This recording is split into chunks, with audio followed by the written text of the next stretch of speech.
Baik, saudara-saudara, kita kuliah kinetika kimia, jadi membahas tentang laju dan mekanisme dalam reaksi kimia. Jadi kenapa ini harus kita pelajari secara prinsip? Laju dan mekanisme reaksi itu akan menentukan waktu yang cukup untuk satu proses. Ya. Jadi ini dasar dalam kita nanti untuk menganalisis atau menentukan di dalam pengolahan atau dalam proses apapun, kira-kira reaksi yang kita inginkan itu akan terjadi sampai seberapa besar dan waktu yang diperlukan seberapa lama. Ya. Nah, kalau kita bisa mengetahui waktu yang diperlukan sehingga suatu reaksi kita anggap cukup, maka nanti kita bisa menghitung volume reaktor atau volume unit yang diperlukan. Satu contoh, misalkan saudara diminta satu saat mengolah COD atau BOD, jadi satu pencemar organik di air. Nah, misalkan di dalam kinetika bisa dihitung untuk mengolah hingga konsentrasi yang diinginkan, yang cukup aman, misalkan butuh waktu 2 jam dalam reaksinya, maka kalau kita mengetahui debit yang kita olah, diambil misalkan 10 meter kubik per jam, ya, dan waktu reaksinya misalkan 2 jam, maka kita secara global bisa menghitung reaktornya kira-kira butuh 20 meter kubik. Ya, jadi biasanya hanya debit dikalikan dengan waktu reaksi, yaitu nanti ketemu reaktor, ketemu volume reaktor yang harus didesain. Ya. Nah, untuk agar reaksi itu lebih terarah dan proses lebih baik, maka kita harus betul-betul mengetahui kinetikanya, ya, mengetahui kecepatan reaksinya sehingga nanti bisa membuat reaktor dengan lebih efisien. Ya. Di dalam teknik itu yang dipentingkan adalah efisien. Ya. Efisien itu reaktor yang cukup tidak perlu berlebihan. Kalau hanya cukup 20 meter kubik, ya jangan mendesain misalkan 30 meter kubik atau 50 meter kubik. Walaupun nanti kalau reaktornya lebih besar dan lebih lama, hasilnya lebih bagus. Ya. Tapi nanti biayanya akan jauh lebih besar. Maka biasanya kita cukup mendesain yang efisien, ya, yang efektif gitu saja. Ya. Nah, ini salah satu dasar untuk nanti menentukan efisiensi dalam mendesain. Ya. Kemarin beberapa minggu yang lalu, ya, termasuk yang redox, ya.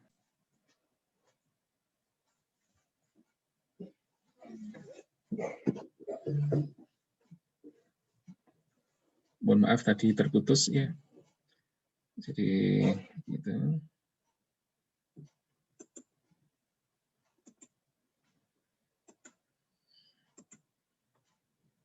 Jadi koneksi agak buruk, jadi mohon maaf terputus.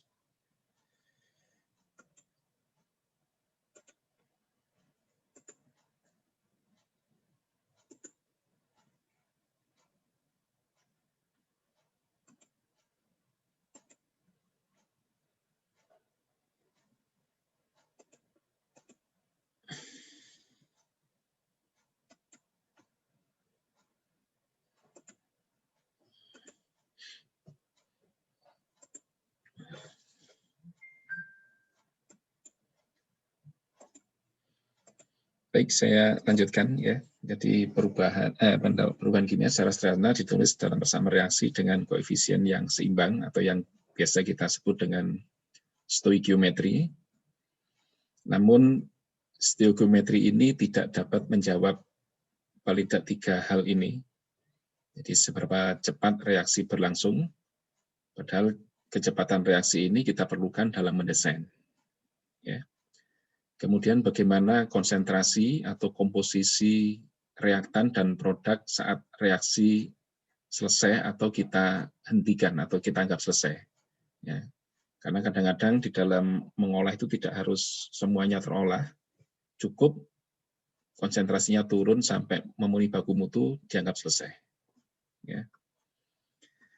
Kemudian yang ketiga, apakah reaksi itu berjalan dengan sendirinya, atau melepaskan energi, atau eksotermis, spontan, ya, ataukah ia memerlukan energi untuk bereaksi, endotermis. Ya. Ini yang tidak dijawab dalam stoikiometri. Stoikiometri itu hanya menyatakan komposisi kesetimbangan yang bereaksi. Ya. Nah, 3 hal ini yang nanti harus dijawab dengan kinetika atau termodinamika. Ya. Kinetika kimia itu adalah studi tentang laju reaksi, perubahan konsentrasi reaktan sebagai fungsi dari waktu. Ya. Nah, secara prinsip atau secara teori, ya, reaksi dapat berlangsung dengan laju yang bervariasi. Ya. Nanti kita akan membahas tentang laju reaksi sesaat, ya, laju reaksi awal, laju reaksi rata-rata dan sebagainya. Ya. Ada reaksi yang bisa diukur, ada reaksi yang tidak bisa diukur. Ya. Beberapa contoh reaksi yang tidak terukur seperti reaksi yang serta-merta. Ya. Satu contoh misalkan ledakan reaksi eksplosif itu seringkali tidak terukur, ya. Atau karena terlalu cepat, ya, tidak cukup akurat kita mengukurnya. Ya. Ada juga reaksi yang memang waktunya bisa diamati, ya, karena memang reaksinya butuh waktu yang bisa diukur. Ya.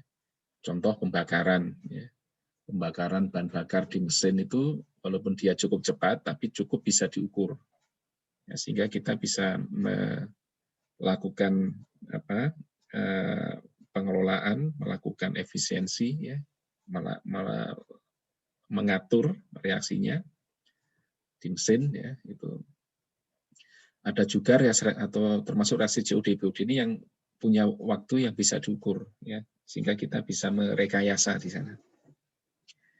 Atau waktu yang reaksinya yang cukup atau yang sangat lama, ya, seperti peluruhan, ya, proses penuaan, ya, pembentukan batu bara, pembentukan biasanya karbon yang ditekan sangat besar sehingga lama-lama menjadi granit, ya, grafit, menjadi grafit, kemudian menjadi diamond, ya. Ini waktunya sangat lama, ya. Di dalam ukuran relativitas dengan umur manusia, maka reaksi yang sangat cepat atau reaksi yang sangat lama itu seringkali kita tidak bisa mengelola. Jadi, misalkan proses peluruhan karbon menjadi minyak bumi, nah ini butuh waktu jutaan tahun. Proses pembentukan grafit dan diamond, ya, itu juga butuh waktu ratusan ribu tahun. Ya. Maka reaksi-reaksi yang lama begitu biasanya kita tidak bisa mengelola. Kita hanya bisa mendeteksi, kemudian mengukur probabilitasnya saja, tapi tidak bisa mengelola.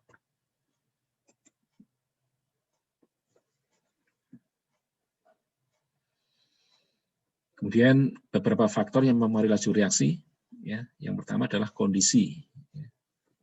Jadi biasanya reaksi itu spesifik terhadap lingkungannya atau kondisinya. Ya. Jadi memang reaksi terjadi memerlukan kondisi tertentu. Jadi masing-masing reaksi memiliki karakteristik laju masing-masing yang ditentukan oleh sifat kimia reaktan. Ya, satu contoh misalkan reaksi pembentukan HF, jadi H2 plus F2, ini berlangsung sangat cepat pada suhu kamar. Sementara H2 dengan N2 membentuk amonia, ini berlangsung sangat lambat. Maka reaksi-reaksi seperti ini harus dikelola sesuai dengan sifatnya. Jadi misalkan pabrik amonia, nah ini bisa mereaksikan H2 dengan N2 murni. Ya. Nah, karena reaksinya sangat lambat, maka bisa dikelola dengan lebih baik. Ya. Jadi ini cukup lambat ya. Sehingga nanti kalau memang diperlukan cepat ya dipercepat dengan katalis ya. Atau reaktannya diperbanyak dan sebagainya, atau produknya selalu diambil, nah itu juga mempercepat reaksi. Ya. Kemudian berikutnya adalah konsentrasi.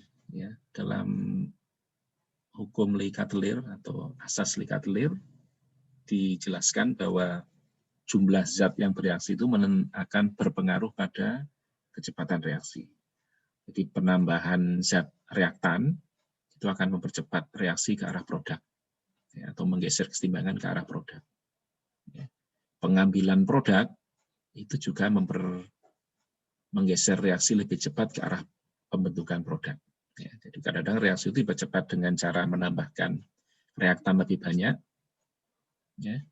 Yang kedua, mengambil atau memisahkan produk yang sudah dihasilkan. Ya.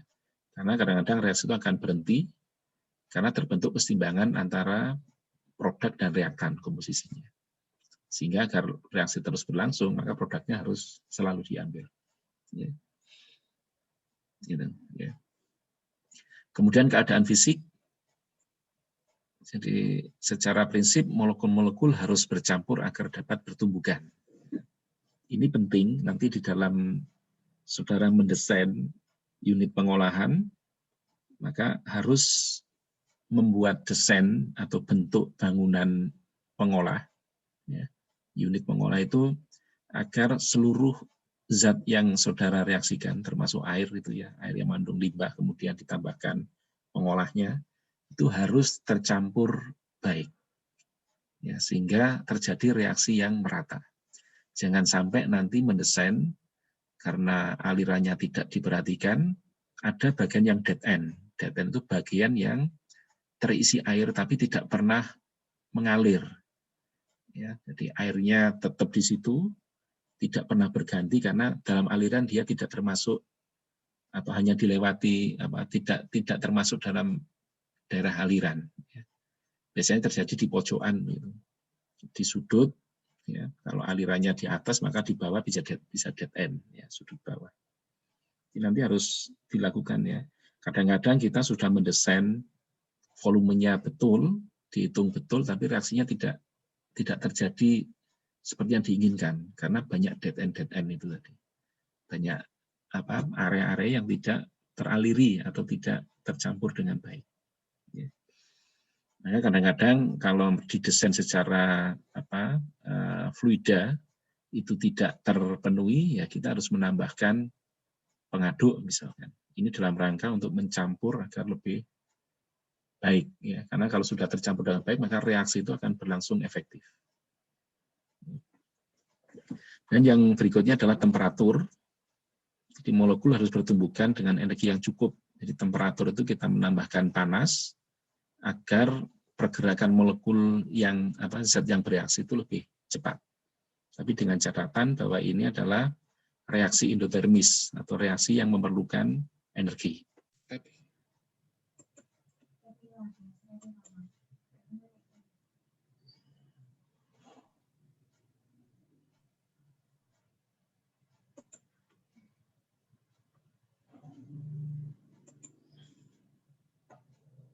Putus lagi ya? Iya, Pak. Iya, Pak. Tadi. Ini jaringan di tempat saya sedang agak bermasalah, tapi tidak apa-apa. Mudah-mudahan nanti kalau putus bisa nyambung lagi.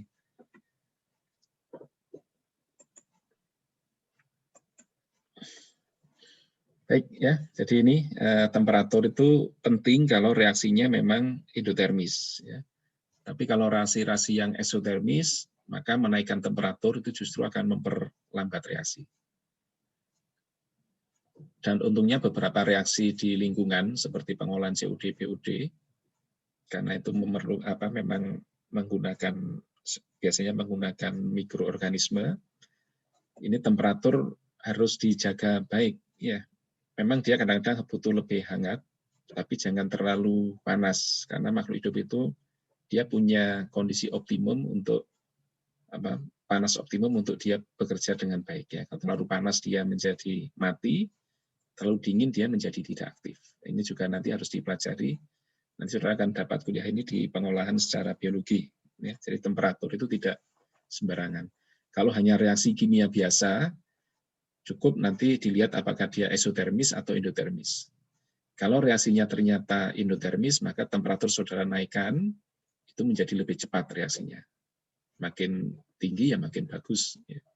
Tapi kalau kalau eksotermis, maka reaksinya harus pada temperatur yang dibuat lebih rendah. Ya. Dan panas yang dihasilkan harus dialirkan. Ini juga prinsip dalam teknik, ya. Proses apapun yang menghasilkan panas, maka panas itu harus diambil, harus ditransfer, dipindah dari reaktor. Ya. Karena kalau tidak dipindah, maka reaksi berikutnya menjadi lebih lambat. Jadi makin panas itu bisa makin lambat nanti. Ya, jadi ini nanti itu prinsip, ya. Kalau reaksi itu menghasilkan panas, maka harus ada transfer panas. Panasnya harus dikeluarkan dari sistem. Ya. Bagaimanapun caranya, apakah dengan pendingin, ya, atau apakah dengan pemanfaatan panas dan sebagainya. Karena kalau panas itu terakumulasi di situ, ya, banyak kerugian nanti. Ya, tekanan akan menjadi lebih tinggi. Ini kalau reaktornya tidak kuat bisa meledak. Ya. Kalau secara kinetika, reaksi yang menghasilkan panas itu berarti reaksi eksotermis. Kalau di eksotermis, panasnya tidak diambil, maka terjadi akumulasi panas. Ya. Maka reaksi berikutnya akan menjadi semakin lambat, tidak efektif. Ya. Itu nanti yang perlu saudara perhatikan.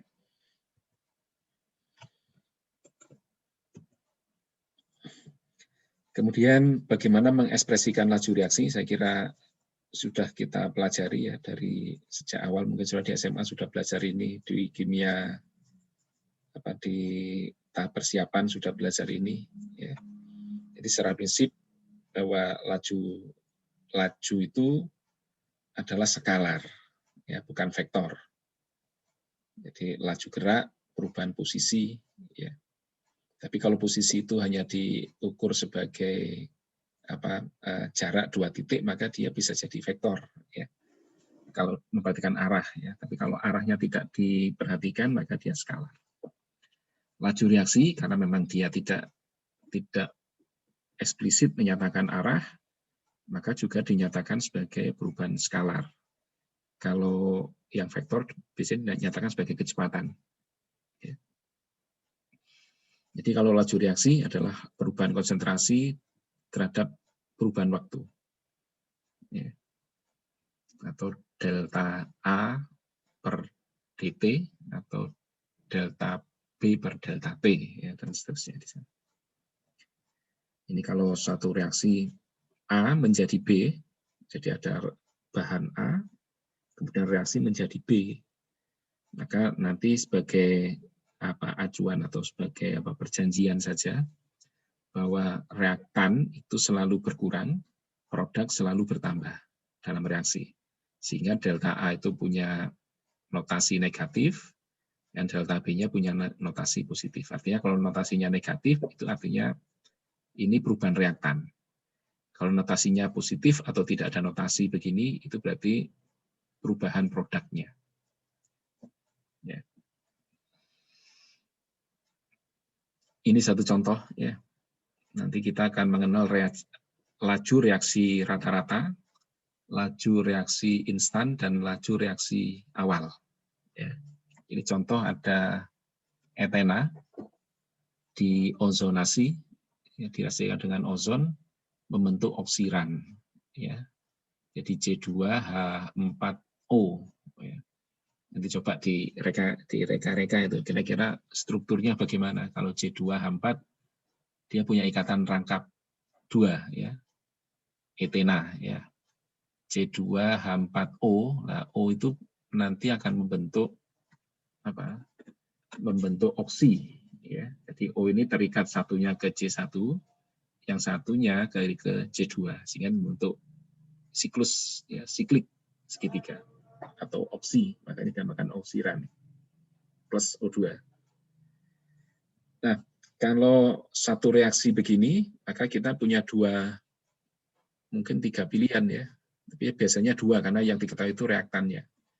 Ya, kita bisa melihat lajunya dari etena, dari satu reaktan, atau melihat lajunya dari O3. Artinya yang kita amati itu boleh salah satu saja, etenanya atau ozonnya. Ya. Di contoh ini kita melihat reaksi ini dari ozonnya. Ya. Jadi di setting pada suhu 303 Kelvin atau 30 derajat, etena dianggap cukup, ya, sehingga tidak diamati. Yang diamati adalah ozon. Ya. Nah, pada waktu-waktu tertentu, ozon ini diukur. Contoh misalkan tiap 10 detik. Ozon awal, kemudian 10 detik kemudian, 10 detik kemudian, sampai 1 menit. Ya. Ternyata konsentrasi ozon ini turun. Nah, kalau ozonnya turun, itu artinya bahwa mesti digunakan untuk reaksi.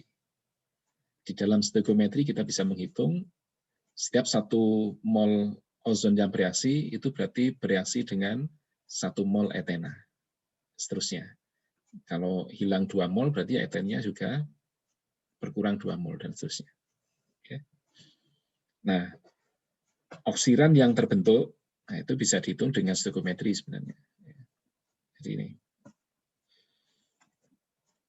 Nah, dari situ nanti kita bisa plotkan ke grafik angka-angka tadi. Jadi karena ozon di awal, ozon di 10 detik, 20 detik, 30 detik, 40 detik, dan sampai 60 detik. Nah, kita lihat bahwa reaksi ini tidak pernah menghasilkan ozon 0. Nanti kalau diteruskan ini juga akan terus, kemudian mendatar, asimtut, ya, dan itu tidak pernah mencapai 0. Artinya bahwa reaksi itu tidak pernah sempurna 100%. Ya. Dari sini kita bisa melihat, ya, menghitung atau mengestimasi kecepatan atau laju reaksinya. Laju reaksi itu adalah perubahan konsentrasi tiap perubahan waktu. Ya. Maka kita bisa melihat 10 detik pertama, itu reaksinya kita lihat dari yang C ini. Perubahan konsentrasinya dari C10 ke C0, jadi tinggal dikurangi.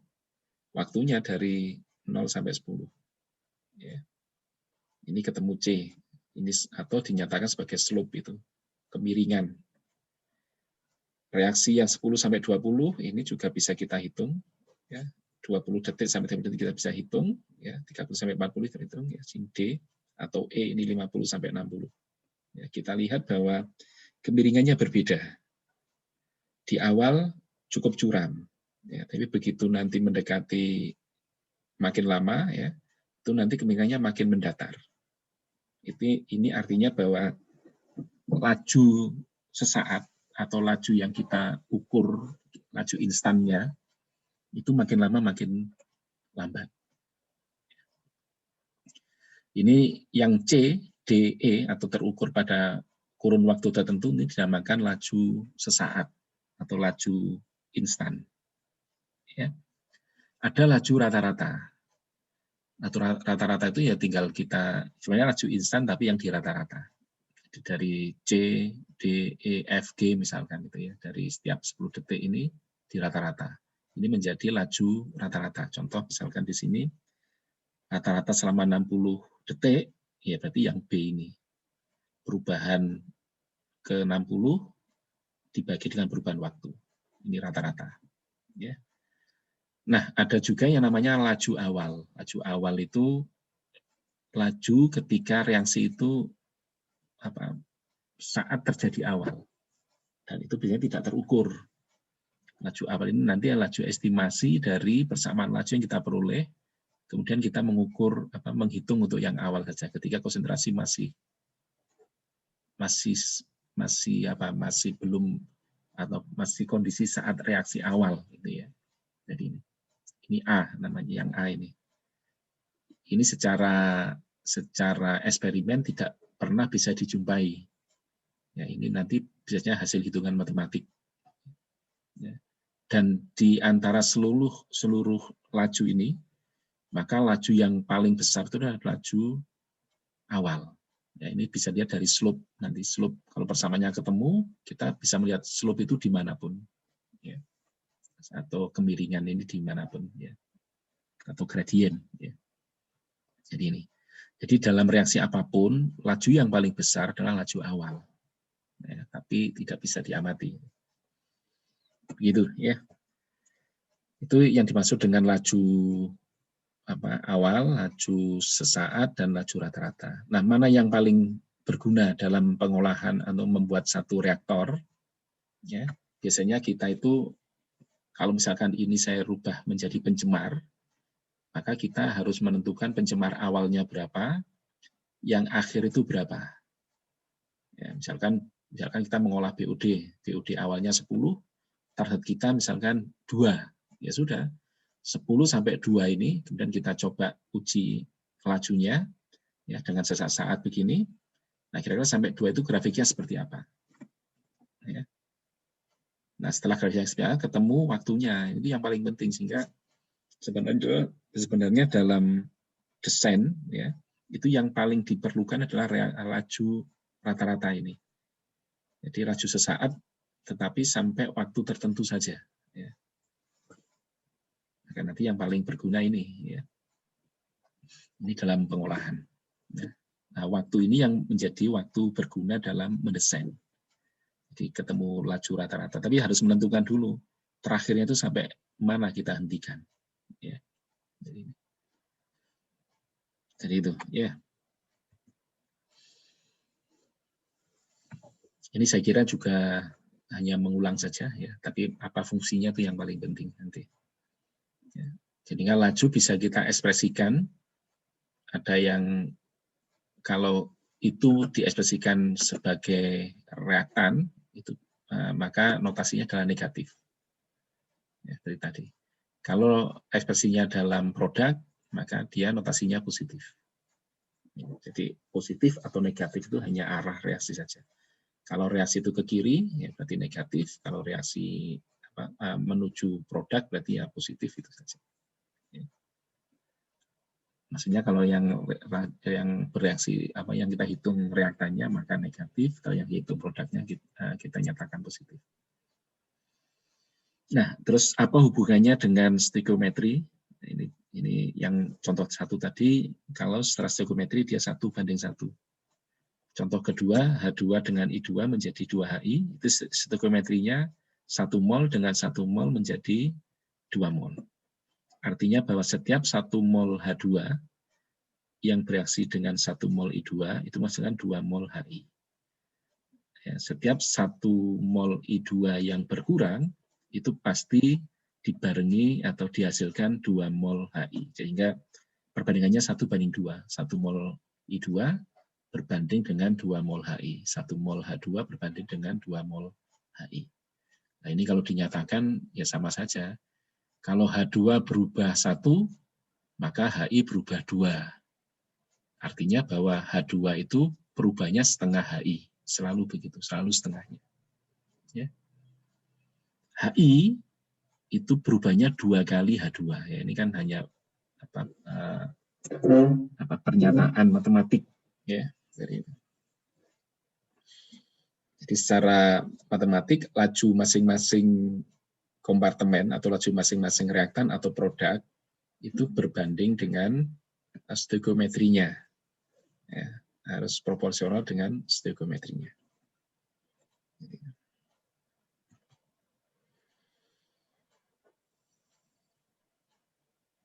Saya kira ini bukan problem yang rumit ya. Ini hanya contoh pemantapan saja. Reaksi produk gas non-polusi, ya, hidrogen sebagai bahan bakar roket dan sumber energi masa depan. Ini contoh. Ya. Jadi salah satu bahan bakar atau sumber energi yang tidak menghasilkan polusi itu adalah hidrogen. H2 kalau ketemu O2 dalam jumlah yang cukup, ya, artinya tidak sama dengan kesetimbangannya, maka dia akan reaksi membentuk H2O. Dan plus energi, kan ini cukup besar energinya. Sehingga kalau bahan bakar H2 dan O2, jadi ada 2 tabung, 1 tabung hidrogen, 1 tabung oksigen, kemudian direkayasa, sehingga H2 ketemu O2 dalam jumlah yang cukup, maka kita bisa mendapatkan energi yang cukup ya sesuai yang diperlukan. Makanya ada hitungan itu nanti. Dan H2 yang dihasilkan itu bisa digunakan sebagai air bersih kan gitu. Jadi ini menjadi penting ya. Kalau reaksi seperti itu 2H2 plus O2 menjadi 2H2O, tuliskan lajuration dalam suku perubahan H2 atau delta H2 per delta T, karena ini reaktan maka negatif, itu sama dengan ya, tinggal nanti stoichiometrinya ditambahkan. Setiap H2 berubah 2, oksigen berubah 1, ya, maka nanti H2 itu setengahnya O2. Nanti tinggal min setengah H2 per T, delta H2 per delta T, sama dengan min delta O2 per delta T, sama dengan plus setengah H2O per delta T. Ya. Ini laju reaksi dalam suku. Pertanyaannya, saat O2 turun 0,23 mol per liter, berapa kenaikan terbentuknya H2O? Jadi kalau O2-nya turun 0,23 mol per liter detik, itu ya, kira-kira berapa kecepatan naik atau terbentuknya H2O? Ya. Kita lihat bahwa H2 itu nanti mesti 2 kalinya O2, karena setiap O2 turun 1 menghasilkan 2 H2O. Ya, sehingga kalau O2 turun sekian, ya H2O-nya akan terbentuk 2 kali dari O2. Nanti silakan dicoba.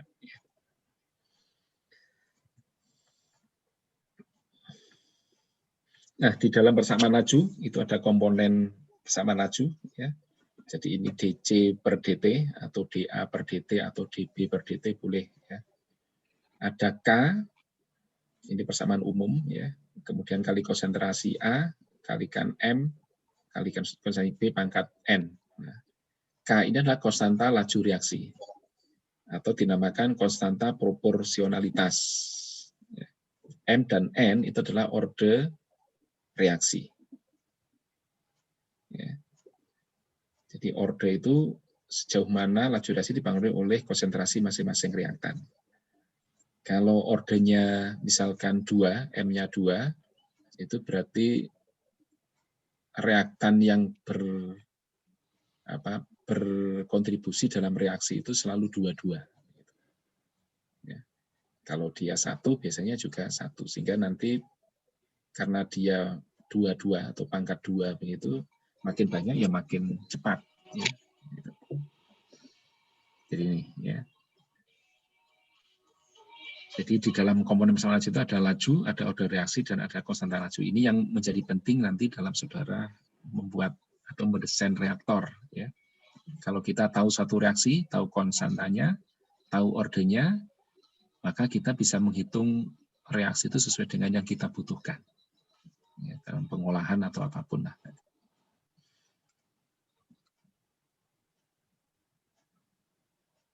Ini terminologi, ya. Misalkan ada reaksi NO plus O3 menjadi NO2 plus O2, ya. Dan lajunya adalah K kali NO kali O3 konsentrasi itu ya. Maka reaksi ini karena NO pangkat 1, kemudian O3 juga pangkat 1, maka reaksi dinyatakan orde 1 terhadap NO dan orde 1 terhadap O3. Tapi secara keseluruhan reaksi ini menjadi orde 2 karena orde itu jumlah dari orde masing-masing komponennya. Saya kira hanya mengingatkan saja, ya. Nah, yang paling penting orde reaksi tidak bisa dihitung atau tidak bisa diestimasi secara matematik. Laju reaksi dan orde reaksi itu harus dihitung dengan eksperimen. Ya. Jadi harus ada percobaan yang digunakan untuk menghitung ini, ya, menentukan ini. Kenapa? Karena sebenarnya laju itu spesifik terhadap kondisi. Satu contoh, nilai K sudah ketemu, K itu hanya spesifik pada temperatur tertentu. Kalau temperaturnya berubah, ya, lebih tinggi atau lebih rendah, lebih panas, lebih dingin, maka K juga berubah. Ya. Kemudian yang kedua, kalau kinetik itu berubah, temperatur berubah, pergerakannya berubah, bisa jadi efektivitas tumbuhan juga berubah. Maka kadang-kadang M dan N, walaupun dia sebenarnya hampir sama, itu juga bisa berubah. Ya. Jadi orde itu juga bisa berubah. Makanya kadang-kadang ada ketemu orde itu tidak bilangan bulat. Ya, tidak 1, 2, 3, itu kadang-kadang juga 1,9 ya, 2, sekian. Itu karena memang kondisi tumbukannya bisa berubah karena tumbukan berubah karena kondisinya berubah. Ya. Makanya tidak ada kalau kita punya satu persamaan reaksi, kemudian kita tentukan lajunya tidak bisa ya, kecuali dengan eksperimen, dengan percobaan di lab.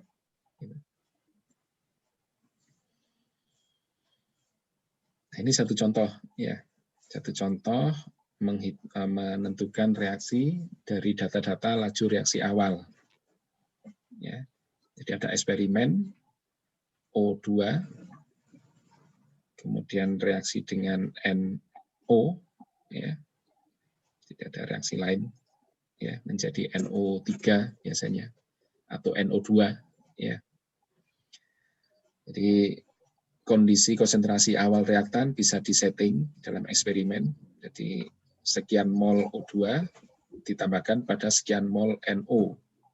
Kemudian diamati mana yang berkurang, diamati boleh O2-nya atau boleh NO-nya yang diamati, salah satu. Ya.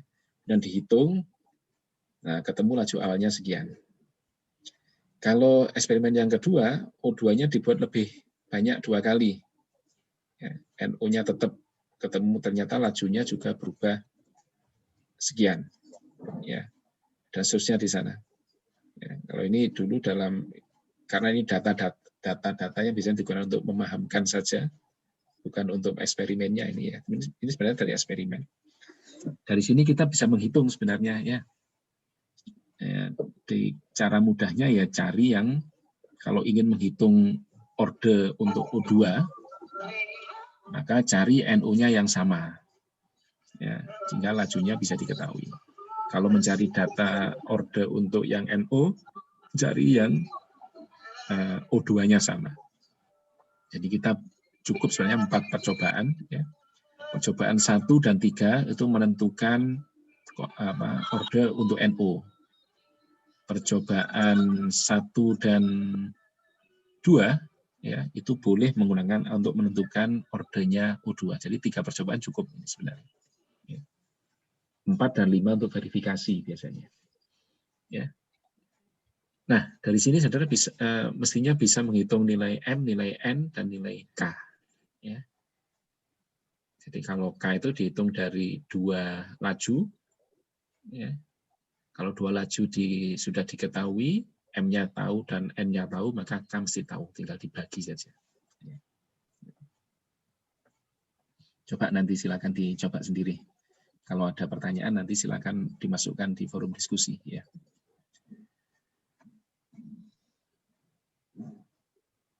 Ini juga salah satu contoh reaksi ya. NO2 plus CO. Jadi kadang-kadang pembakaran itu tidak sempurna menghasilkan CO. Nah, CO kalau ternyata pembakarannya juga ada impurities, ada pengotor sehingga menghasilkan NO2, maka NO2 plus CO bisa reaksi lebih lanjut menjadi CO2. Dan mengeluarkan NO. NO nanti ketemu gas, ketemu oksigen, kembali menjadi NO2 dan sebagainya. Ya. Ini juga sama dengan yang tadi. Ya. Cukup 3 percobaan saja ya untuk menentukan nilai M, nilai N, dan nilai K. Ya, ini nanti juga silakan dicoba soal latihan yang kedua ini. Nah, ini kalau percobaannya sederhana ya. Nah, seringkali kita dalam lab itu tidak bisa mengatur yang seperti itu. Karena kalau kita atur reaksinya, maka pengamatannya menjadi sebenarnya lebih rumit. Ya. Seringkali kita melakukan mengamati reaksi itu dibiarkan satu reaktor, tapi diuji setiap saat. Ya. Maka nanti metode integral ini menjadi lebih pas ya daripada metode yang sebelumnya. Ya. Jadi ini metode matematik, tapi nanti bisa diterapkan dalam percobaan lab. Kita tahu bahwa laju itu delta A per delta T, atau laju sama dengan K kali delta A, atau delta A per delta T sama dengan K kali A. Ya. Jadi ini, dA per dt sama dengan K kali A. Ini kan persamaan diferensial. Kalau persamaan diferensial seperti ini, maka kita bisa menyelesaikan dengan integral. Ya.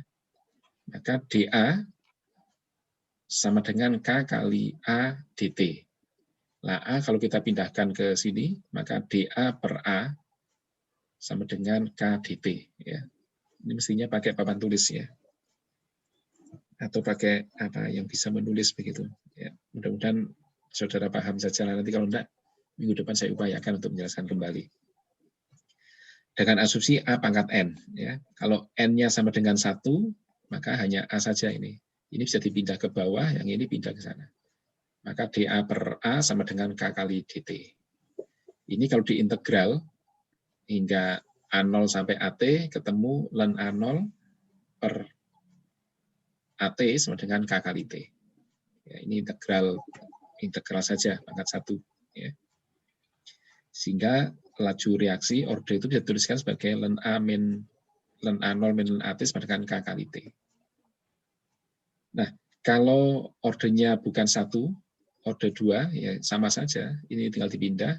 dA per A kuadrat sama dengan K kali dt pangkat 2.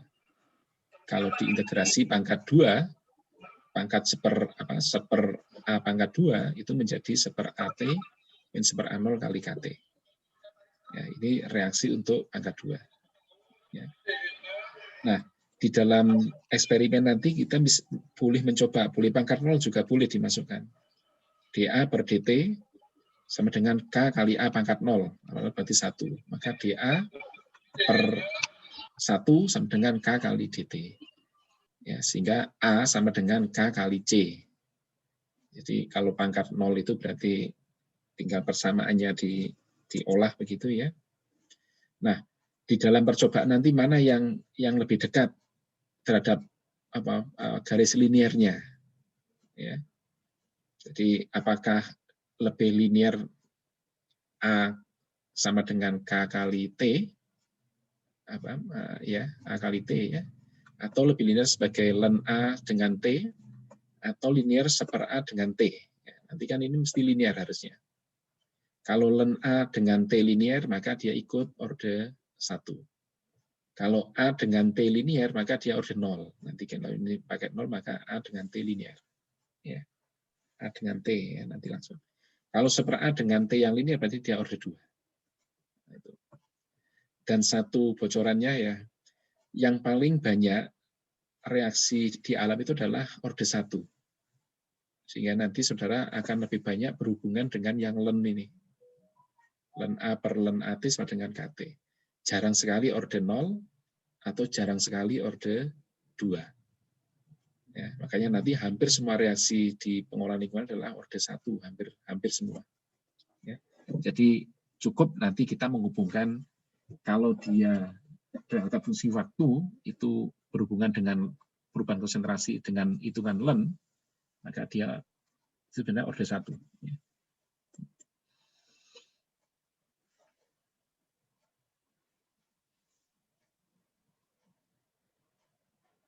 Ya, ini soal latihan, ini sebelumnya harusnya sebelum yang tadi ya, ini karena kelewatan ternyata salah tempat. Ini mestinya yang tadi, sebelum yang ln tadi, sebelum yang integral. Ya. Ini contoh ada siklobutana terkondisi pada 1000 derajat menjadi 2 molekul etilen dengan konsentrasi laju reaksi 87 per detik. Ya. Kalau konsentrasi lajunya 8 per detik, ya, kalau per detik itu kita bisa lihat dari sini nanti. Kalau konstanta lajunya per detik, ya, maka itu bukan ln, bukan akar, ya, ini biasanya nanti order 0. Ya. Mana ordernya mana? Yang per detik ini ya. Nah, laju dc per dt itu biasanya molar per detik, maka ini juga kalau sudah per detik, ini molar berarti per detik laju order 1 ya. Laju itu kan selalu molar per detik per waktu. Kemudian A-nya sudah molar, sehingga kalau K-nya per detik, ya itu berarti ini pangkat 1. Kalau pangkat 2, ini berarti molar kuadrat, ini berarti nanti K-nya agar menjadi molar per detik, itu berarti K-nya per molar detik, dan seterusnya. Kalau ini laju selalu molar per detik, kalau ini sudah pangkat 2 molar kuadrat, maka K itu satuannya menjadi per molar detik. Ya, ini pangkat 2 molar detik. Ya, ini len ya nanti. Gitu ya. Nanti kita lihat gitu. Nah, kalau ini per detik saja itu berarti mengikuti order 1. Ya, ini sudah dinyatakan order 1 ya. Jadi nanti saudara bisa melihat reaksi order berapa dari konstanta yang satuan konstantanya. Ya. Kalau konstantanya awalnya 2,0, berapa konstanta setelah 0,1 detik? Ya tinggal dikalikan saja ya. K kali DC per DT, ya, tinggal itu. Ya. Jadi mana ini DC per DT dengan K kali C0 ya. K-nya berapa, C0-nya berapa dimasukkan, ya sudah ketemu. Ya. Delta T-nya 0,1 dimasukkan di sini. Atau dengan len ini silakan. Ya, nanti silakan dicoba itu. Itu cluenya ya. Berapa fraksi siklobutana yang terdekomposisi ya. Yang terdekomposisi berarti yang sisa pada setelah 0,01 detik. Itu tinggal berapa? Ya. Yang terdekomposisi itu berarti yang berubah, yang hilang atau yang berubah menjadi etilen. Nanti silakan dihitung soal latihan. Ini yang saya sampaikan tadi ya. Jadi kalau kita dalam percobaan, banyak percobaan, kemudian kita hitung masing-masing, yang satu dengan len, satu dengan seperti, mana yang menghasilkan grafik linier. Ya. Kalau data percobaan kita hitung dengan len dan T ternyata linier, maka dia order 1. Kalau yang kita hitung ini tidak linier, ternyata kita hitung lagi dengan seperti, seper AT, dengan waktu linier, maka dia order 2. Kalau misalkan kita hitung langsung C dengan T dan dia linier, maka dia order 0. Ya, dan seterusnya. Jadi saya kira ini yang lebih rasional daripada yang cara tadi ya, dibuat sama di awal, kemudian dilihat lajunya, itu kurang teliti. Ya, ini biasanya lebih teliti nanti. Itu ya. Kemudian ada waktu paruh, saya kira juga sama saja. Waktu paruh itu waktu yang diperlukan untuk mengurangi reaktan sebanyak separuh dari kondisi sebelumnya. Itu namanya waktu paruh. Ya. Jadi waktu paruh itu biasanya waktunya linear, kalau waktunya selalu sama.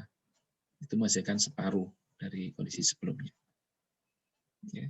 Ini seringkali berguna untuk forensik, untuk geologi, untuk arkeologi. Ya.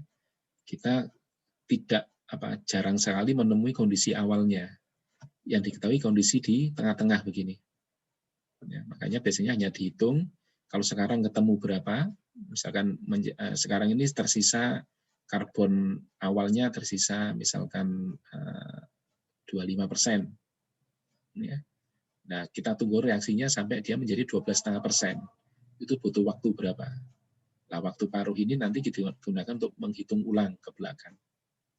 Ya, makanya nanti beberapa arkeolog tahu atau bisa memprediksi umur fosil ya, berdasarkan nilai isotop karbonnya dan dihitung waktu paruhnya saat itu saja. Ya, waktu paruh kan jadi hitung kapanpun karena dianggap sama atau memang sama ya. Kalau kita tahu waktu paruh, kita bisa menghitung ulang ke kondisi awalnya pada saat T-nya pada dia 100% kira-kira itu kapan ya. Ini salah satu penggunaan kinetika. Ya, termasuk menghitung umur fosil, menghitung umur batuan, menghitung umur isotop ya dan sebagainya. Kemudian ada yang cukup penting juga adalah pengaruh temperatur terhadap laju, ya, yang tadi saya sampaikan. Ini ada data percobaannya. Ya. Jadi laju reaksi itu makin besar ketika temperatur dinaikkan. Nah, ini berarti reaksi-reaksi yang endotermis. Ya. Jadi ketika suhunya lebih naik, lajunya lebih cepat. Ini berarti endotermis. Ya. Kalau eksotermis nanti terbalik. Suhunya naik, dia makin turun angkanya. Ya. Ini artinya bahwa energi yang digunakan untuk reaksi itu lebih banyak. Sehingga K itu akan menjadi lebih besar. Ya. Jadi sebenarnya reaksi itu yang menentukan K. Makanya K itu tidak bisa dihitung. K itu hanya bisa diamati sesuai dengan kondisi reaksi. Karena suhunya berubah, K itu juga pasti akan berubah. Nah, itu yang menjadi catatan juga nanti. Kadang-kadang saudara sudah mendesain sama, ya, sudah volumenya sama, kemudian alirannya sama, diaduk dengan cara sama, ya, ternyata hasilnya beda di setiap daerah. Daerah yang lebih dingin, daerah lebih panas itu bisa berbeda hasil dari pengolahannya. Ya, itu karena memang temperaturnya bisa jadi berbeda. Ya, kalau temperatur berbeda, K-nya berbeda, kecepatan reaksinya berbeda, sehingga hasilnya juga komposisi yang di dalam desain bisa berbeda. Makanya nanti kalau saudara paham betul dengan kinetika ini, maka saudara bisa melakukan evaluasi reaktor itu sesuai dengan nilai K ini, ya, dengan nilai kinetika. Ya, kalau dirumuskan mengikuti persamaan Arrhenius, ya, Arrhenius ini memberikan postulat atau teori hubungan antara K dengan temperatur. Jadi ini silahkan dipelajari bahwa K itu bisa didekati dengan ini, ya, dengan teori Arrhenius. Ya. Walaupun secara eksak mestinya hanya diperoleh dengan eksperimen, tapi ini pendekatan. Ya. Jadi ln K2 per K1 sama dengan EA per R seper T2 min seper T1. Ya, jadi kalau kita merubah temperatur reaksi, maka nilai K juga akan berubah dari persamaan ini. Ya, seperti itu.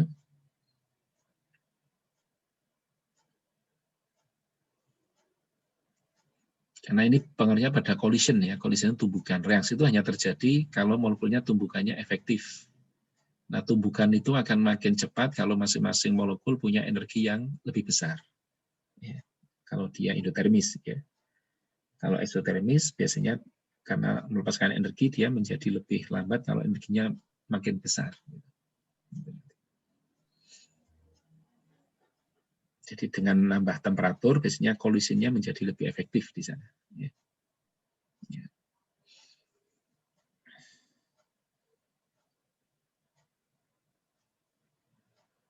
Ini hanya gambaran reaksi itu eksotermis atau endotermis dan pengaruhnya pada jumlah tumbukan. Ya, saya kira nanti silakan dibaca-baca.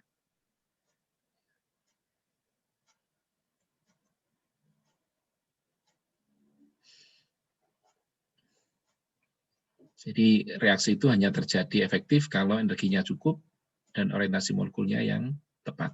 Ya, jadi karena memang kalau tidak bertumbukan, tidak kontak, tidak bereaksi, walaupun sudah dalam reaktor yang sama. Jadi makanya kadang-kadang saudara membutuhkan pengadukan, ya, membutuhkan mixing, butuh turbulen. Itu dalam rangka agar reaksinya lebih cepat. Ya.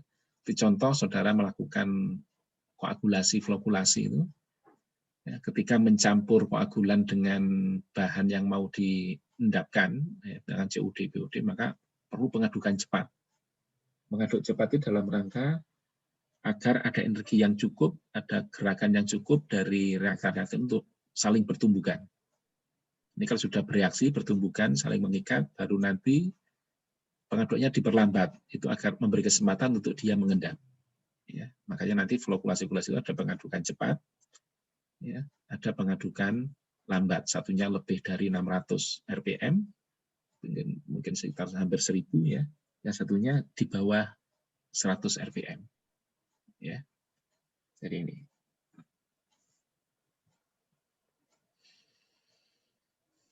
Itu saya kira transisi ini penggambaran reaksi. Jadi silakan dibaca saja bahwa reaksi itu terjadi kalau energi aktifnya cukup. Ya. Ini reaktan, ada energi yang cukup agar dia terjadi bertemu dan bertumbuh, maka ini butuh energi aktivasi. Kalau sudah di puncak begini, energinya cukup, maka dia punya pilihan terus atau kembali. Kalau terus, maka dia akan menempuh atau mendapat posisi yang lebih rendah energinya.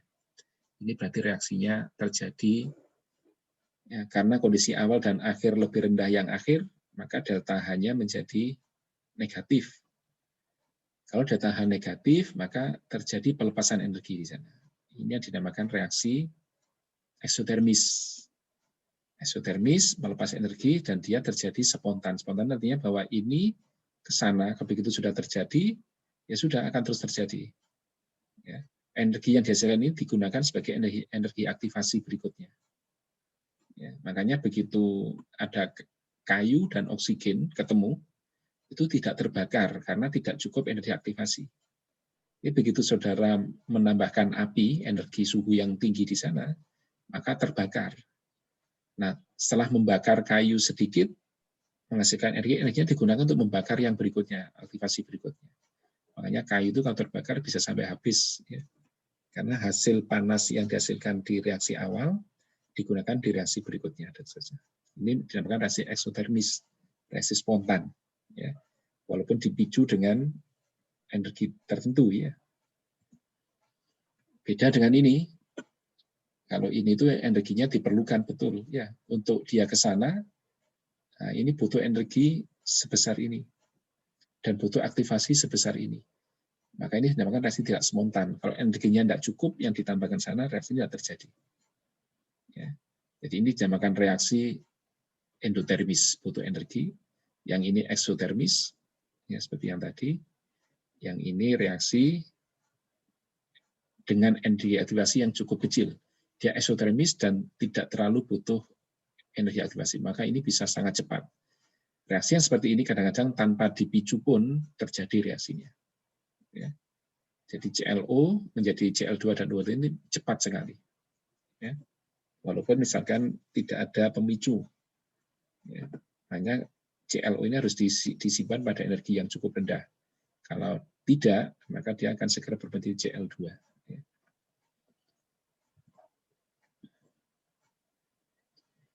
Nah, ada kalanya reaksi itu berlangsung 2 tahap, ya, sehingga perlu 2 kali energi aktivasi.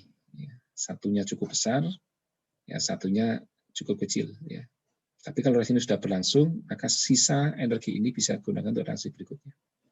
Ya. Atau mungkin juga 3 tahap atau multi tahap. Sama saja, ya. Kemudian katalis berfungsi sebagai penurun energi aktivasi.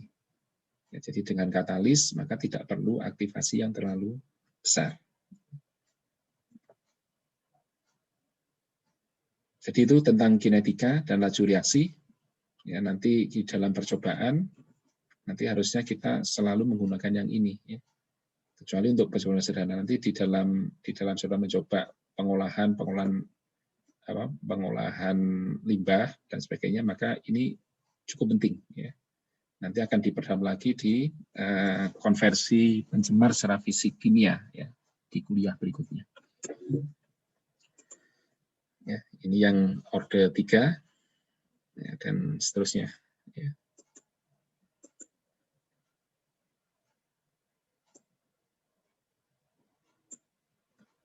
Baik, saya kira itu. Ada yang mau didiskusikan dulu? Silahkan, kalau saudara ada pertanyaan.